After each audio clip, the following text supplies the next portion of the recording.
Okay, it's beer o'clock again on Real Ale Guy, joined by Chris, Real Ale 140 on all of the social networks. You can't catch me out that way. Except dig it. He's digging our social network. Here's the Kernel Breweries. It's the India Pale Ale, Centennial, Columbus. It's 7.3% ABV. It's probably our fourth Kernel beer of the day, so excuse our rather drunk review. Yep. Here's the bottle opener. Bit of smoke. Bit of smoke there. A little bit of a release there. Yeah, here we go. That's bit of, yeah, lovely bit of smoke on that one. Let's get these beers poured out. Centennial and Columbus, Chris, they're American hops. Yeah, all to see. So yeah, it's generally a good guide to remember it. I've just whacked all mine in. I've just left a tiny bit at the bottom, so we might get a bit of a difference in how we see these. At this stage of the reviewing, I'm not too overly concerned about what kind of beer goes in my glass. I like the sentiment personally. I don't know if we can get the side by side there. Yeah, let's get a side-by-side view on these beers. Mine has got all the sediment in. Chris, just a dash of it. It's not that different actually. No. It's not that bad. I mean, a couple of chunks in the bottom of mine, yeah, but I mean, when it settles, so you're not going to notice much of a difference. I've got a one-finger head. It's white. It's fluffy. Almost looks like fire extinguisher foam. Yeah, it's not enormous though, is it? It's not one of these ones that it's not a retaining head. It's not going to carry on and crack on all the way down the glass. I don't think. Yeah. It might dissipate. Good old-fashioned bottle-conditioned beer. Mm. Let's get our nose into this one. And you know, the more, this is probably our fourth or fifth Kernel beer of the day. And we've had a tiny rebel in between as well. Tiny rebel in between. This is probably our third. The more I'm reviewing these beers from the Kernel Brewery, the more they kind of... Do you know when you kind of get the same style of beer? You call a beer a Pilsner, you call a beer a Hefeweizen, you call a beer a bitter or a real ale or a chocolate beer. Yeah. I think a Kernel beer is a Kernel beer in its own right, isn't it? It's They've got maintaining their own brand and their own thing, and you know, if you order a Kernel beer, I think this is probably the fifth type of beer I've had from them in totality. There's a common characteristic. In the same way that, it's not a bad thing. The same way that Buxton. You have a Buxton beer, you know you've got a Buxton beer. You know you've got a Wild Boar or a Dax Edge or whatever. You know that you're getting that type of yeast and that type of hop, and it's going to come through in that character. Mm. It's the way they brew, I think, sometimes, and the way they, with particularly hoppy beers, the way they instill the hop into that beer. What I'm trying to get at here, I think we should probably get a nose and a taste. Jumping the gun there, sorry. No, it's fine because it's very hoppy, it's very sweet, it's piney, it's citrusy. This is much sweeter than the Citra. It's very sweet.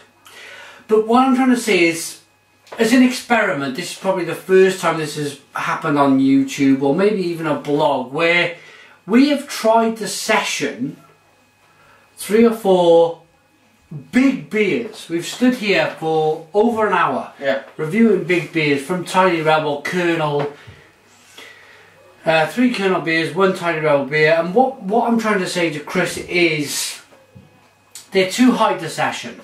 Mm. We're a little bit slurry, we're a little bit kind of out of reviewing kind of territory. Yeah. Almost. Is it a little bit same as? Is it? I'm going to be honest. Down the line, and this is something that I for those of you who are familiar with the beer blogging world, somebody called Ding, who you may be familiar with, has a big thing about the word, is session. Yeah. Can you session something that's above 4%? He would say no, absolutely not. I would say yes, you can, because the session for me is not defined by something that was defined in 1971. A session is the amount of time that you were drinking a beer and drinking beer for, and therefore if you choose to drink 4, 7, 8% beers in a couple of hours, you're going to have a very different session. Yeah. Somebody who's drinking 4% beers over 4 hours. Yeah. It's got to be, you've got to be more flexible with drinking terms, I think. This is drawing us into that. We're going to be struggling for words stage, I think. Yeah. Let's put something clear. In the name of science as well. Yeah, it's something in the name of science, but I want to make something clear. It's an amazing beer. Mm. It's an amazing beer in its own right. It's hoppy, it's piney, it's citrusy. Mm. It's full of them pale stone fruits. It's got everything you want from a big IPA from the Kernel Brewery. But is it worth doing after you've had 3 others that are hugely hoppy and hugely kind of, hey, look at me, I'm a double IPA. Yeah. Is it worth doing that? Is it worth continually just doing it?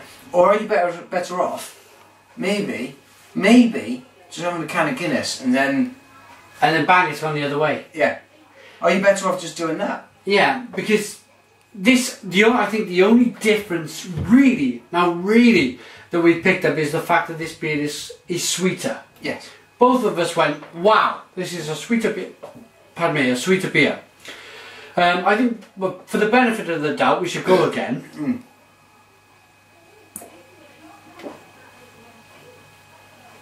It's lovely. There's not much difference on the nose. No, it's a lovely beer. It's carbonated. It's full of hops, as you would expect. If you're watching this review, you're bound to know what we're talking about. 7.3%, full of Columbus and Centennial. No, this is purely Centennial. Yeah, because Centennial Columbus. Yeah, it's as I say, 7.3%. But the argument is, I'm standing here now and I'm about to go flat on my back. Yeah, I may slide down this unit at any moment. It's about to go. Wow, we got our kids in the room next door. The wives are there as well. They're much more sensible than us. The wives are watching the kids. Yeah. They're going to be reviewing the beers after us. Yeah. But the point is that they're not sessionable. I personally don't think they're sessionable beers. No. I don't think. If you were to get in a range of beers from the Kernel, you couldn't session them. And this is the thing.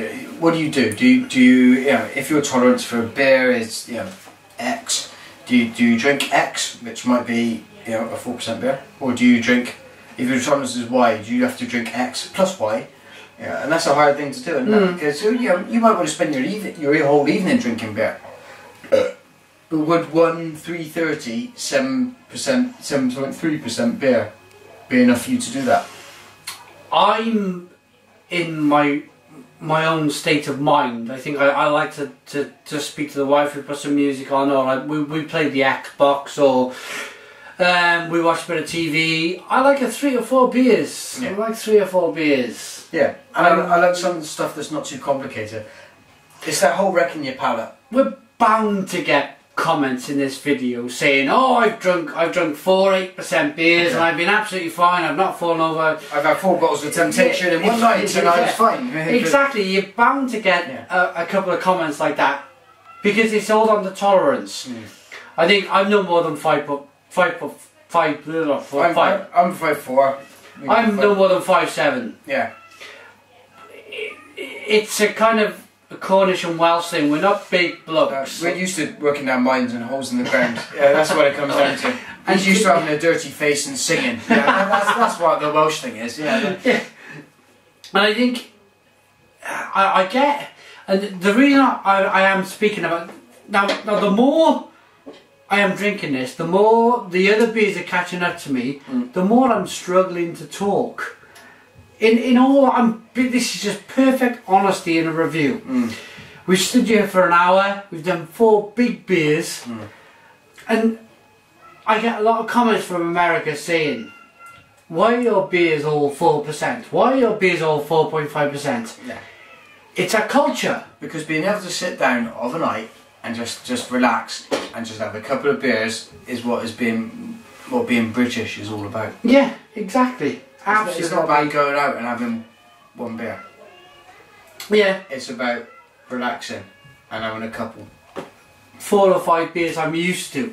We've gone in our mentalities. We've gone. We can do this. We can do this.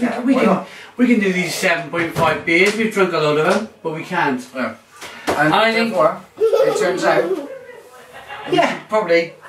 We should call it a day. I think we should just give it a quick review now. It's a great beer. I'm not taking anything away from the Kernel. It's really good. The Kernel is fantastic. It would be unfair of me to rate this anything below a 9. It's very, very good. 9 out of 10 for Chris. I'm going to give her a 9 out of 10. It's a great beer. But probably that one mark against it would be is it sessionable? And for our answer is no. We've stood there and we've said no. We're tiny people. We're tiny people from Wales. We're small men. From Wales and Cornwall. I'm English, yes. Let's be clear on that. Thanks for watching us. Real Lady 140 and Real Ale Guide. Check out our future reviews in the future. Cheers.